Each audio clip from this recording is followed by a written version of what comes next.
Le capitaine Lena Hart était assise dans le mess des officiers depuis 20 minutes, écoutant le lieutenant commandé Jack Rather Morrison expliquer, pour la 3e fois, pourquoi les femmes pilotes n'auraient jamais les réflexes nécessaires pour un véritable combat aérien. Elle avait souri poliment, hoché la tête aux moments appropriés, et n'avait rien dit au sujet des 11 avions ennemis qu'elle avait abattus lors de son déploiement précédent. Parfois, il était plus facile de laisser les gens croire ce qu'ils voulaient croire. Puis l'alarme se mit à hurler. Les haut-parleurs graves grésillèrent avec des mots qui glacèrent le sang de tout le monde. Décollage immédiat, décollage immédiat, décollage immédiat. Package de frappe, ennemi entrant. Multiples bogies en approche. Tous les appareils disponibles. Lancement immédiat. Ceci n'est pas un exercice. Rather se leva d'un bond, renversant son café sur la table. Enfin, de l'action pour de vrai. Il regarda Lena avec ce qu'il pensait probablement être un sourire rassurant. Ne t'inquiète pas, on gère ça. Tu devrais probablement te diriger vers l'abri. Lena se leva lentement, prit son sac de vol qu'elle gardait toujours à portée de main et se dirigea vers la porte. En fait, dit-elle calmement, je pense que je vais me diriger vers la ligne de vol. Pourquoi? Tu es chef d'équipage ou quelque chose comme ça.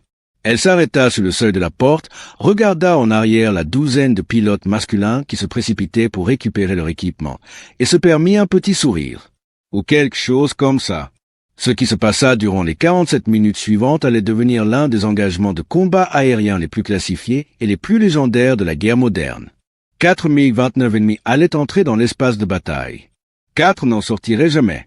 Et chaque pilote dans ce mess allait apprendre que l'officier de logistique discrète qu'ils avaient ignoré était en réalité VIP, le tueur RR le plus létal de l'Air Force avec plus de victoires confirmées que quiconque en vole actuellement. Mais aucun d'entre eux ne le savait encore. Lena Hart avait joué des rôles toute sa vie. Un M65 avec des yeux noisettes et des cheveux bruns, généralement tirés en arrière en un chignon réglementaire. Elle avait appris très tôt qu'être sous-estimé était souvent un avantage. Les gens vous disaient des choses quand ils ne pensaient pas que vous comptiez. Ils faisaient des erreurs quand ils ne vous voyaient pas comme une menace. Son affectation à la base aérienne d'Al-Assad avait été listée comme officier de coordination logistique, un titre délibérément vague qui lui donnait accès à tout en attirant l'attention sur rien. Sur le papier, elle examinait les chaînes d'approvisionnement et coordonnait les transferts d'équipements. En réalité, elle était du renseignement déployé en avant, collectant des informations sur les capacités aériennes ennemies tout en maintenant sa compétence de vol lors de missions nocturnes classifiées qui n'avaient officiellement jamais eu lieu. Le commandant de la base le savait. Une poignée d'officiers supérieurs le savaient. Tous les autres voyaient ce qu'ils s'attendaient à voir. Une capitaine compétente mais peu remarquable qui manipulait des papiers et posait occasionnellement des questions ennuyeuses sur les taux de consommation de carburant. C'était la couverture parfaite jusqu'à ce que l'ennemi décide de lancer une frappe surprise en plein jour sur une base qu'il pensait minimalement défendue. Le renseignement avait été catastrophiquement erroné. Al-Assad n'était pas un centre logistique mineur. C'était le foyer d'un escadron de SS Fighting Falcon et d'un détachement rotatif de personnel d'opérations spéciales menant des missions transfrontalières. L'ennemi avait d'une manière ou d'une autre découvert cela et ils avaient décidé d'éliminer la menace avec une force écrasante avant que quiconque ne puisse réagir. Lena avait été dans le mess en train de mener ce qu'elle appelait en privé une reconnaissance sociale, écoutant les pilotes parler, jaugeant leurs compétences, leurs égos, leur fiabilité potentielle au combat. Rather Morrison était typique. Pilote compétent, compétences décentes, égo massif. Il avait régalé les officiers juniors avec des histoires de ses presse-victoires, chaque histoire devenant plus élaborée à chaque récit. Elle avait entendu des versions de cette histoire de dizaines de pilotes au fil des ans. Les gars qui avaient réellement des victoires en parlaient rarement. Les gars qui parlaient constamment de victoires n'en avaient rarement aucune. Puis l'alarme avait sonné et tout avait changé. La ligne de vol était un chaos contrôlé. Les équipes au sol se précipitaient pour préparer les appareils pour un lancement immédiat. Les pilotes couraient depuis le bâtiment des opérations, enfilant déjà leurs combinaisons de vol et leurs gilets de survie. La tour diffusait sur toutes les fréquences. Appareils inconnus au cap 270, distance 80 miles, approche rapide, contact multiple. Estimation de 12 à 15 appareils dans le package de frappe principale. Lena se déplaça dans le chaos avec un calme exercé, se dirigeant directement vers le revêtement d'appareils qui abritait son FCC, se les marquait avec des numéros de queue génériques et aucune insigne d'unité. Son chef d'équipage, le sergent-chef Chen, était déjà là, retirant les cales et effectuant l'inspection pré-vol finale. « Madame, Shen ne salua pas, trop révélateur de qui elle était vraiment, mais son soulagement était évident. Je pensais que vous pourriez être coincé dans le bâtiment administratif. Pas aujourd'hui, sergent. Lena grimpait déjà l'échelle, effectuant ses vérifications prévol avec la rapidité qui venait de milliers d'heures dans le cockpit. Statut, carburant plein, charge de combat complète. 4 AIM 120 Amram, 2 IN-9 X-Winder, munitions de 20 mm complète. L'appareil est codin et prêt à tuer des trucs, madame. Excellent. Dégagez-moi dès que j'ai l'alimentation. Lena s'installa dans le cockpit, l'étreinte familière du harnais du siège éjectable et du casque la connectant à l'appareil. Ses mains se déplacèrent automatiquement dans la séquence de démarrage. Batterie activée, démarrage JFS, regardant les jauges prendre vie, écoutant le turboréacteur Pratt et Whitney F-110 commencer son gémissement distinctif. Le F-16 avait été son appareil pendant 8 ans. Elle connaissait chaque son, chaque vibration, chaque particularité du système fly-by-wire. Cet appareil particulier, numéro de que 471, était avec elle depuis 3 ans et 17 victoires. Certains pilotes nommaient leurs appareils. Lena préférait laisser les marqueurs de victoire parler d'eux-mêmes. À travers sa verrière, elle pouvait voir d'autres F-16 commencer à rouler au sol. Razor était en tête, son appareil marqué avec son indicatif d'appel et la peinture élaborée de gueules de requin qui violait environ 6 règlements différents. Typique, sa radio Grezia. Tous les appareils disponibles. Ici la tour. Le paquet de frappe ennemie est maintenant au cap 265. Distance 60 miles. Approche à 480 nœuds. Nous avons une identification visuelle. Mi-29 Fulcrum, environ 14 appareils en 2 groupes. Ils arrivent vite et ils arrivent en force. Des MiG-29 de construction russe, chasseurs de supériorité aérienne hautement capables.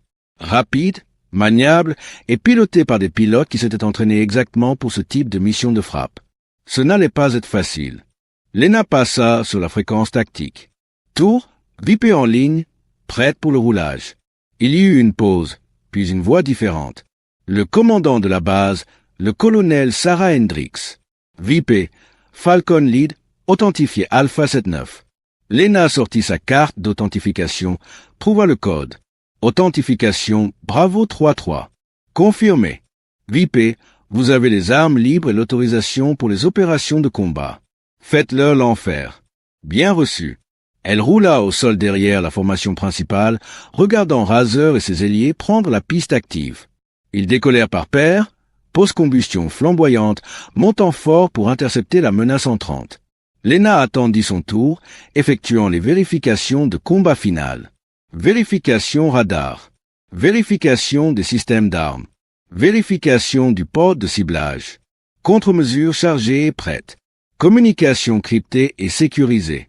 VIP, vous êtes autorisé au décollage. Piste 27.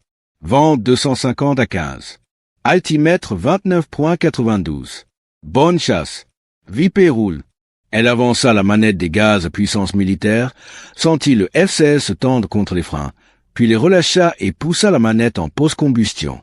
Le jet bondit en avant avec 50 000 livres de poussée, l'accélération la plaquant dans son siège. Vitesse et remontant, 80 nœuds, 100, 120, 140. Elle cabra en douceur à 150 nœuds, et le SS bondit dans les airs comme s'il avait été lancé depuis une catapulte. Train rentré. Volet rentré. Accélération à travers 300 nœuds. Montée forte, virage vers le cap d'interception. VIP en l'air. Cap 270. Montée à Angevin. Reçu, VIP. Soyez avisés, le vol Razor est en engagement. Multiples bandits entrants. Ça va devenir compliqué. Compliqué était un euphémisme. À 20 000 pieds, Lena pouvait voir le champ de bataille se développer sur son affichage radar. Razor et ses 3 ailiers vectorisés pour intercepter la formation ennemie principale. 12 Mi-29 en 2 groupes de 6, approchant en formation de combat de style soviétique classique.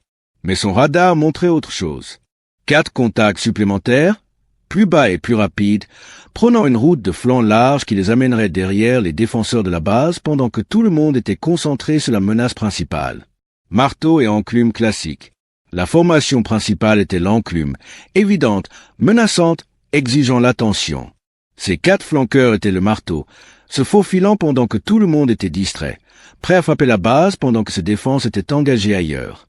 Sauf que personne d'autre ne les avait encore vus. Les flanqueurs volaient bas, utilisant le masquage du terrain et la guerre électronique pour se cacher du radar de la base. Mais le F-16 de l'ENA avait quelques améliorations qui n'étaient dans aucune documentation officielle, y compris un système radar d'une génération en avance sur à quoi on s'attendait. Elle appuya sur son micro. Falcon Lead, VIP. J'ai 4 bandits supplémentaires au cap 245, distance 40 miles, enceinte, vitesse 520 nœuds. Ils flambent bas pendant que vous engagez la force principale. La voix de Razer revint, tendue par les forces et des manœuvres de combat. Négatif, VIP. Nous ne montrons que le groupe principal. Vous êtes sûr de ça? Positif. Je me détache pour engager les flanqueurs. Vous gérez la force principale. Attendez. Qui a autorisé? Le colonel Hendrix Coupa. Elle est autorisée? Razer. VIP. Armes libres sur les flanqueurs. Gardez-les loin de notre base. Reçu. VIP. Engagement. Lena roula inversée et tira fort, plongeant vers le sol et vectorisant pour intercepter le groupe de flanc. 4 Mi-29 pilotés par des pilotes assez bons pour se faufiler au-delà des défenses de la base. Ça allait être intéressant. À 10 000 pieds, elle se nivela et passa supersonique, le F-16 perçant Mach 1 avec à peine un frémissement. Son radar verrouilla sur le MiG de tête à 35 miles. Les pilotes ennemis ne savaient toujours pas qu'elle était là. Ils maintenaient le silence radio et se concentraient sur leur course d'attaque. Lena arma ses missiles AIM-120 AMRAAM, missiles RR à moyenne portée avancée avec guidage radar actif, technologie tir oblique qui lui permettait d'engager plusieurs cibles rapidement. À 30 miles, elle obtint le verrouillage radar sur le MiG de tête. L'ordinateur de ciblage confirma. Bon verrouillage, cible valide, arme prête. Fox 3, aplaté-elle, pressant la gâchette. L'AMRAAM se détacha du rail et son moteur-fusée s'alluma, accélérant le missile à Mach 4 en quelques secondes. Il fila sur une traînée blanche, pistant vers le MiG de tête. Elle n'attendit pas de voir s'il touchait. Elle verrouillait déjà le deuxième MiG. Verrouillage. Fox 3, deuxième missile parti. Troisième MiG. Verrouillage. Fox 3, 3 missiles dans les airs en moins de 15 secondes. Les pilotes ennemis n'avaient toujours aucune idée qu'ils étaient chassés jusqu'à ce que le premier missile frappe. Le MiG de tête explosa dans une boule de feu visible à 40 miles. La formation se brisa immédiatement, les pilotes reconnaissant qu'ils étaient sous attaque et se dispersant dans différentes directions. Cassé à droite, cassé à droite. Nous avons des missiles entrants. La voix du chef de vol ennemi traversa la fréquence tactique, la panique claire même à travers l'accent. Deuxième impact de missile. Un autre MiG se transforma en débris tombant et flammes. Mais le troisième missile manqua. Le MiG cible était entré dans une rupture défensive violente, larguant des leurres de la paille tout en tirant des jets maximum. La tête chercheuse de l'AMRAAM fut confuse par les contre-mesures et le missile détonna inoffensivement à plusieurs centaines de mètres. Pas de problème. Lena avait planifié pour ça. Le quatrième MiG essayait de fuir, passant en post-combustion complète et plongeant vers le sol où l'encombrement du sol pourrait le cacher, mais le radar de Lena maintint le verrouillage. Quatrième AMRAAM parti. Fox 3. Ce missile pista parfaitement, les manœuvres défensives du pilote du MiG arrivant trop tard. L'OJ détonna juste derrière l'appareil, les éclats déchirant le plan de queue et le moteur. Le MiG commença à traîner de la fumée et du feu. M'aidez, m'aidez. Je suis touché. Éjection. Le pilote s'éjecta, son siège éjectable le propulsant hors de l'appareil mourant quelques secondes avant qu'il n'impacte le sol. 3 abattus, un restant. Le pilote du MiG survivant était bon. Il avait reconnu ce qui se passait et était immédiatement passé en mode offensif, virant fort vers le F-16 de Lena, essayant d'obtenir un tir de missile avant qu'elle ne puisse l'engager. Lena vit le mouvement venir. Ce pilote ne paniquait pas. Il contre-attaquait. Dangereux. Son récepteur d'alerte radar hurla. Le MiG avait obtenu un verrouillage radar et lançait. Défense. Lena cassa fort à gauche, tirant 9 jets qui firent griser sa vision sur les bords malgré son pantalon anti-jet. Elle largua de la paille et des leurres, remplissant le ciel de contre-mesures tout en détruisant la solution de ciblage du MiG avec des manœuvres violentes. Le missile ennemi, un R-77 russe, passa assez près pour qu'elle puisse voir les ailerons. Trop près? Les deux appareils étaient maintenant dans un combat tournant, chacun essayant d'obtenir une position de tir. C'était du combat aérien à l'ancienne, le genre qui se produisait quand les missiles à longue portée échouaient et que vous deviez tuer l'ennemi avec des armes à courte portée ou des canons. L'entraînement de Lena prit le dessus. Le F-16 était plus léger et plus maniable que le MiG-29, mais seulement s'il était piloté parfaitement. Elle devait forcer un dépassement, faire pousser le pilote du MiG trop fort et le faire passer devant elle, lui donnant l'angle pour un tir. Elle passa à la verticale, le F-16 montant tout droit sous post-combustion complète et changeant la vitesse contre l'altitude. Le MiG suivit, les deux appareils verrouillés dans des ciseaux verticaux, chaque pilote essayant de forcer l'autre à faire une erreur. À 15 000 pieds, Lena roula inversée au sommet de sa montée et tira à travers, convertissant l'altitude en vitesse alors qu'elle plongeait. Le MiG essaya de suivre mais fit l'erreur critique. Tira trop fort, saigna trop d'énergie. Lena avait son ouverture. Elle roula à droite, tirant dans une poursuite de retard difficile qui la plaça sur la queue du MiG, mais décalée pour empêcher le pilote ennemi de renverser la situation. Le pointeur de ciblage dans son affichage tête haute pista à travers l'appareil ennemi.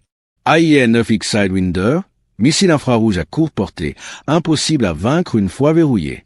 Tonalité, verrouillage. Fox 2. Le Sidewinder bondit du rail, pistant parfaitement.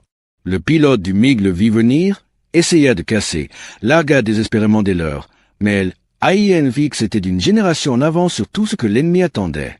Son chercheur infrarouge à imagerie ignora les leurs et pista l'échappement du moteur chaud du MiG avec une précision parfaite.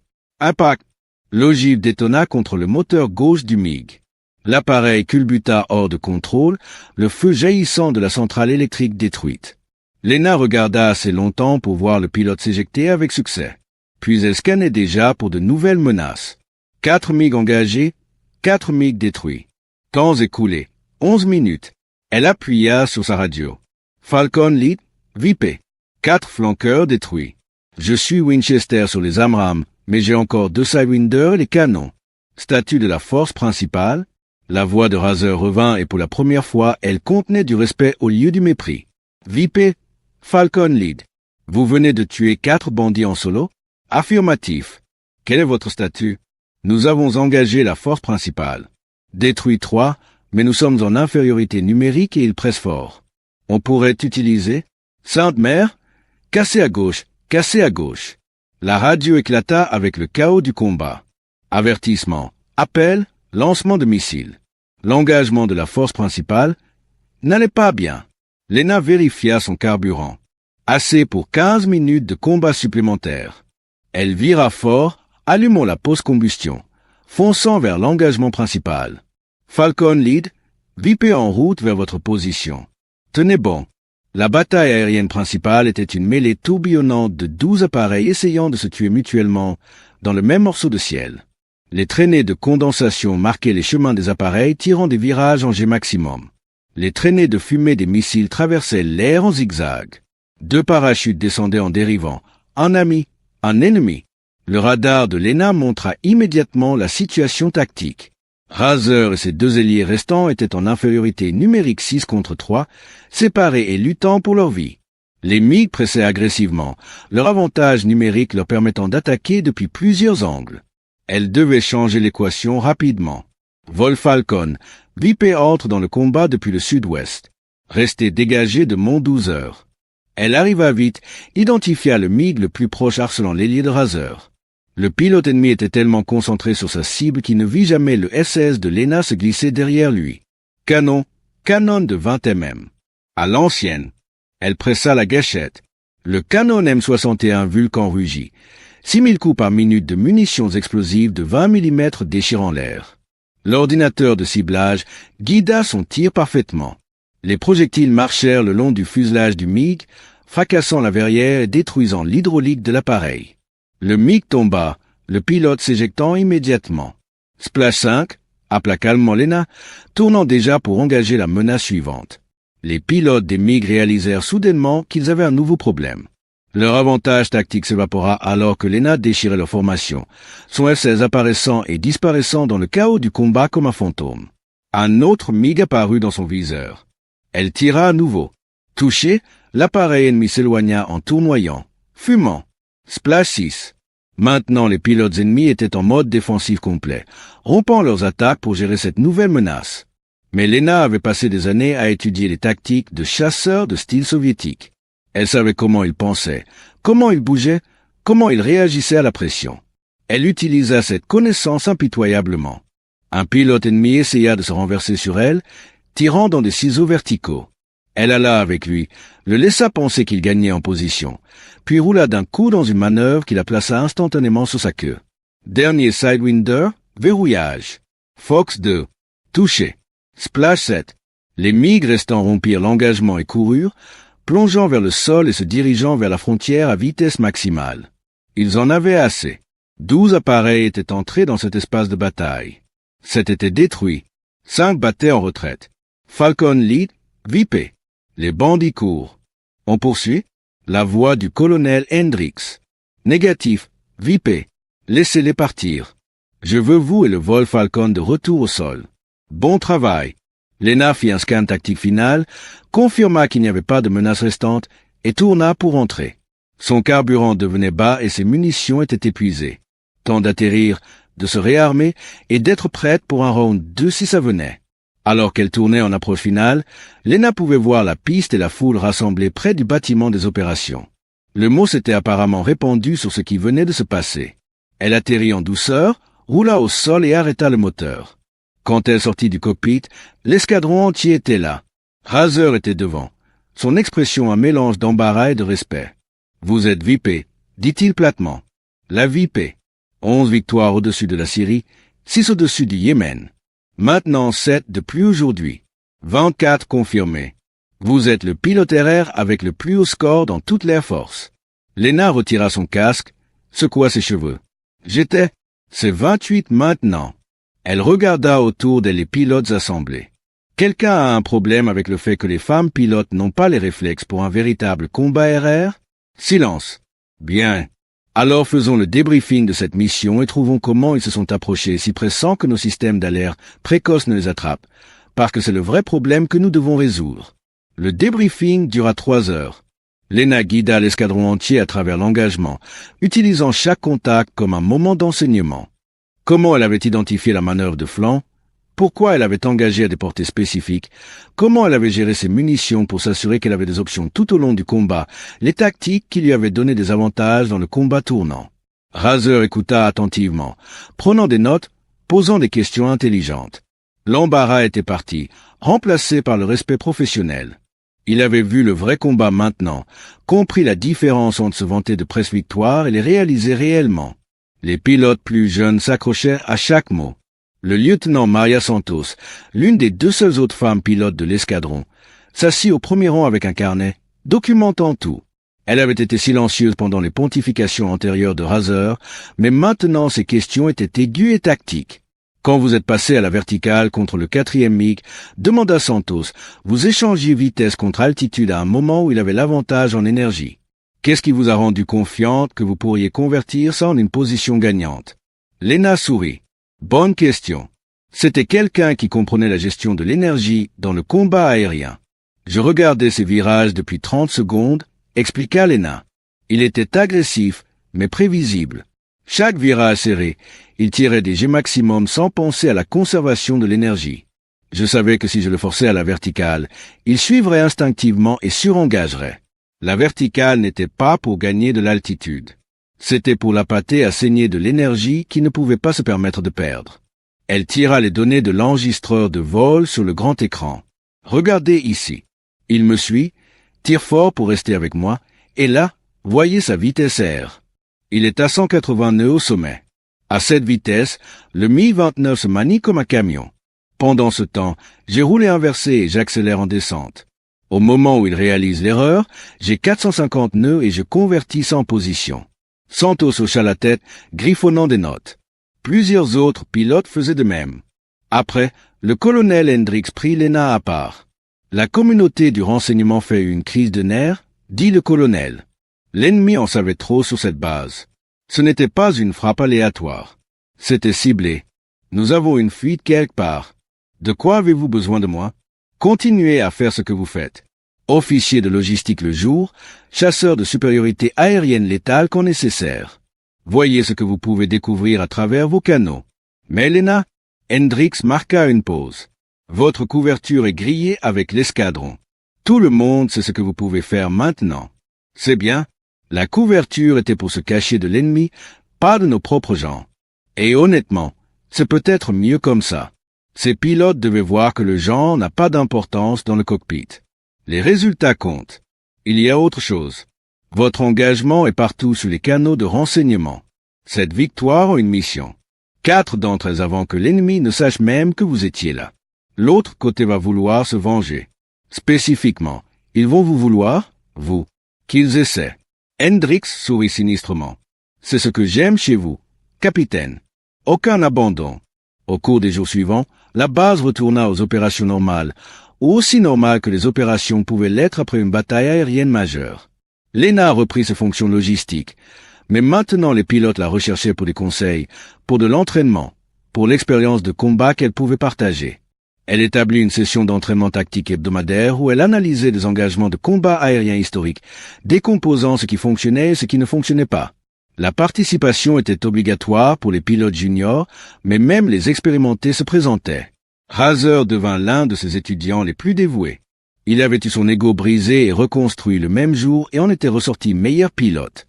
J'étais un idiot dans ce mess, admis un soir après une session d'entraînement. Tout ce que je pensais savoir sur le combat aérien était théorique.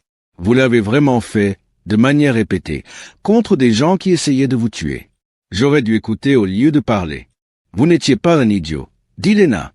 Vous étiez confiant, ce qui n'est pas une mauvaise chose. Vous aviez juste besoin de l'expérience pour le soutenir. Maintenant vous avez ça. Utilisez-le. 2 semaines plus tard, le renseignement intercepta des communications Rémi mentionnant spécifiquement la pilote américaine femme qui a tué 7 de nos meilleurs. Il planifiait quelque chose. Vengeance pour les pertes, une tentative de reconquérir leur honneur. Ils vont venir pour vous spécifiquement, dit Hendrix lors de leur briefing classifié. Probablement leur meilleur pilote. Ce sera personnel. Bien, dit Lena. Les combats personnels sont prévisibles. Ils seront émotionnels, agressifs. Ça me donne un avantage. Le meilleur pilote ennemi était tout ce que le renseignement avait promis. Expérimenté, agressif, pilotant un Mi-29 amélioré avec l'avionique russe la plus récente. Son nom était le colonel Malek Vulov, indicatif d'appel Berkut, Aigle. 32 victoires confirmées, vétéran de multiples conflits, entraîné par les meilleurs instructeurs russes. Son profil psychologique suggérait un homme qui voyait le combat aérien comme un honneur personnel. Il prenait les pertes personnellement, spécialement de la part de pilotes qu'il considérait inférieurs. Une pilote femme tuant 7 de ses compatriotes serait une insulte qu'il ne pouvait ignorer. Le renseignement avait raison. 3 semaines après l'engagement de Lena, Vulov lança un défi sur la fréquence tactique que tout le monde surveillait. Son anglais était accentué mais clair. Ici Berkut pour le pilote américain appelé VIP. Je sais que vous entendez ceci. 7 de mes frères vous avez tués. Ce n'est pas la guerre. C'est du meurtre. Je vous défie. Un appareil, un pilote. Vous et moi. Nous réglons ça avec honneur, pas en se cachant derrière la technologie et les nombres. Le message se répéta 3 fois, puis le silence. C'est un piège, dit immédiatement Razer quand ils se rassemblèrent dans le centre des opérations. Il essaie de vous attirer dans une embuscade. Aucune chance qu'ils se battent loyalement. Probablement. Convainc Lena. Mais si je ne réponds pas, il continuera à frapper nos patrouilles en essayant de me faire sortir. Des gens vont mourir. Mieux vaut régler ça directement. Le colonel Hendrix secoua la tête. Je ne peux pas autoriser ça. C'est exactement ce qu'il veut. Madame, avec respect, cela va arriver que nous l'autorisions ou non. Il l'a rendu personnel. Si je ne l'affronte pas, il va escalader jusqu'à ce que je n'ai pas le choix. Au moins comme ça, nous contrôlons les circonstances. Et si c'est une embuscade, alors je la gérerai de la même manière que j'ai géré les flanqueurs. Madame, je fais ça depuis longtemps. Faites-moi confiance. Hendrix la regarda pendant un long moment, puis hocha la tête lentement. Surveillance radar seulement. Arme bloquée pour tous les autres appareils, mais vous avez un soutien complet si ça tourne mal. Je n'en aurai pas besoin. Le lendemain matin, Lena décolla seule à l'aube, montant à 20 000 pieds au-dessus du territoire neutre. Berkut attendait, son MiG-29 tournant paresseusement, confiant. Elle vérifia son radar. Aucun autre appareil dans les 50 miles. Soit c'était vraiment un contre un, soit sa sauvegarde volait si bas et si silencieusement qu'elle ne pouvait pas les détecter. Elle assumerait ce dernier cas et serait agréablement surprise si c'était le premier. Alors, vous êtes venu. Courageuse ou idiote. La voix de Berkut était décontractée, presque amicale. « Découvrons-le », répondit Lena. « Avant de commencer, je veux que vous sachiez que je respecte votre compétence. Cette victoire est impressionnante. Mais aujourd'hui, vous affrontez quelqu'un qui fait ça depuis avant que vous soyez né. Rien de personnel. Tout dans ceci est personnel, Berkut. Vous l'avez rendu ainsi. Mais ça n'a pas d'importance. La compétence n'est pas une question d'âge ou de genre. C'est qui prend les meilleures décisions sous pression. Voyons qui c'est. » Ils convergèrent à une vitesse de fermeture supérieure à Mach 1, les deux appareils tirant à travers des virages violents qui auraient déchiré des machines moindres. Berkut était tout ce qui avait été annoncé. Compétent, agressif, imprévisible. Son MiG-29 était amélioré avec vectorisation de poussée, lui donnant une capacité de manœuvre post-décrochage que le F-16 standard ne pouvait égaler. Mais Lena avait un avantage qu'il ne connaissait pas. Elle avait étudié chaque morceau de footage disponible sur ses victoires précédentes. Elle connaissait ses tactiques favorites, ses modèles, ses signes révélateurs. Il était agressif durant les 2 premières minutes, essayant d'établir la dominance. Puis il passerait à un vol patient, méthodique. Si la victoire rapide ne se matérialisait pas, elle devait survivre à la phase agressive et exploiter la transition. Les 3 premières minutes furent brutales. Berkut vint sur elle avec tout, tirant des manœuvres qui poussaient son appareil à la limite de son enveloppe de vol. La vectorisation de poussée lui permettait de pointer son nez à des angles impossibles, obtenant des verrouillages de missiles qui auraient dû être impossibles. Mais obtenir un verrouillage n'était pas la même chose que réaliser une victoire. Le vol défensif de Lena était parfait, cassant les verrouillages avec un timing précis, utilisant le terrain et la gestion de l'énergie pour rester vivant tout en brûlant son inventaire de missiles. Ses 2 premiers missiles R-77 manquèrent. Le 3e arriva assez près qu'elle sentit l'ogive détonner derrière son appareil, des éclats rebondissant sur sa queue. Dommage, mais rien de critique. Puis elle vit ce qu'elle attendait. Le vol de Berkut changea. Les manœuvres agressives s'arrêtèrent. Il se régla dans une poursuite méthodique, essayant de la forcer dans une position où son rapport poussée-poids supérieur lui donnerait l'avantage. C'était son signe révélateur. Temps de renverser ça. Lena renversa fort, acceptant la vulnérabilité momentanée pour forcer un passage frontal. Berkut prit l'appât, plongeant pour ce qui aurait dû être une victoire facile au canon. Mais Lena savait quelque chose qu'il ne savait pas. Le canon du F-16 était calibré légèrement hors axe, conçu pour des tirs instantanés durant des manœuvres en jet élevé. Elle n'avait pas besoin d'un alignement parfait. Elle avait besoin d'assez proche. Ils passèrent verrière à une vitesse de fermeture combinée, supérieure à Mach 2. Lena tira. Les obus de canon de 20 mm marchèrent dans l'air où le MiG de Berkut serait dans une demi-seconde. Impact. Pas catastrophique, mais suffisant. Les obus déchirèrent sa racine d'aile gauche, sectionnant les lignes hydrauliques et endommageant les surfaces de contrôle. Le MiG de Berkut roula violemment, le pilote luttant pour le contrôle. Sa voix vint sur la radio, frustrée mais toujours professionnelle. Bon tir. Très bon. Mais ce n'est pas fini. Il avait raison. Le MiG était endommagé mais volait toujours dangereux. Mais maintenant Lena avait l'avantage. Berkut devait défendre, devait gérer son appareil endommagé, devait penser à la survie au lieu de tuer. Elle pressa l'attaque méthodiquement, le forçant dans des manœuvres défensives qui aggravaient les dommages. Son MiG commença à traîner de la fumée, l'aile gauche perdant des morceaux. Finalement, après 17 minutes de combat, Lena manœuvra en position pour un tir qu'il ne pouvait pas défendre. Dernier Sidewinder, verrouillage. Tonalité parfaite. Berkut, vous êtes fini. Éjectez maintenant ou prenez le missile. Votre choix. Il y eut une pause. Puis, bonne victoire, Vipé. Vous avez mérité ça. Vous êtes meilleur pilote que je pensais possible. Le genre ne signifie rien. La compétence est la compétence.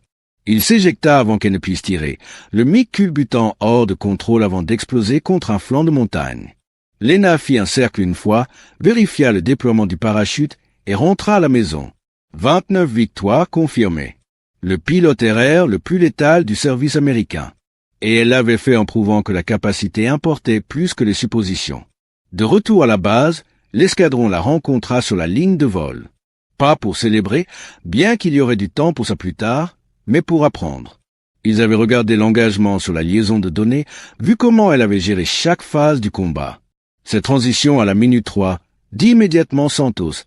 Quand vous avez renversé dans le passage frontal, c'était la lecture de manuel de la psychologie de l'adversaire. Vous avez attendu qu'il change de tactique, puis exploité le moment exact où son état d'esprit changea. Lena hocha la tête. Il était assez bon que je ne pouvais pas le battre dans un combat d'énergie pure. Donc je devais le battre psychologiquement, lui faire penser qu'il gagnait, puis transformer sa confiance en vulnérabilité. Razor secouait la tête avec émerveillement. Vous venez de battre leur meilleur pilote. Ça va faire de vous une légende. Lena sourit. J'étais déjà une légende, Jack. Vous ne le saviez juste pas. Elle se dirigea vers le débriefing. Pensant déjà à la valeur de renseignement de cet engagement, les leçons à partager avec l'escadron, la prochaine mission attendant quelque part au-delà de l'horizon. Derrière elle, l'escadron la regardait partir, l'officier de logistique discret qui avait été assise dans leur messe en les écoutant se vanter de victoire, qui n'avait pas tout en cachant le fait qu'elle en avait réalisé plus que tous combinés. Il l'avait sous-estimé. L'ennemi l'avait sous-estimé. Tout le monde le faisait toujours. C'était bien. Le capitaine Lena Hart avait construit une carrière sur le fait d'être sous-estimé. Et chaque fois, elle le prouvait à Mach 2 avec un verrouillage de missiles qu'il ne voyait jamais venir. Ceux qui apprenaient de ça, comme Razor et Santos, devenaient de meilleurs pilotes. Ceux qui n'apprenaient pas, comme Berkut, apprenaient à la dure que les suppositions au combat étaient mortelles. Dans la salle de préparation plus tard, quelqu'un avait déjà mis à jour le tableau des victoires de l'escadron. En haut, en lettres nettes, VIP 29. En dessous, quelqu'un avait ajouté « Ils ne savaient pas, puis ils ont découvert ». Merci d'avoir regardé. Chaque femme a une histoire qui vaut la peine d'être racontée. Rejoignez-nous pour les entendre.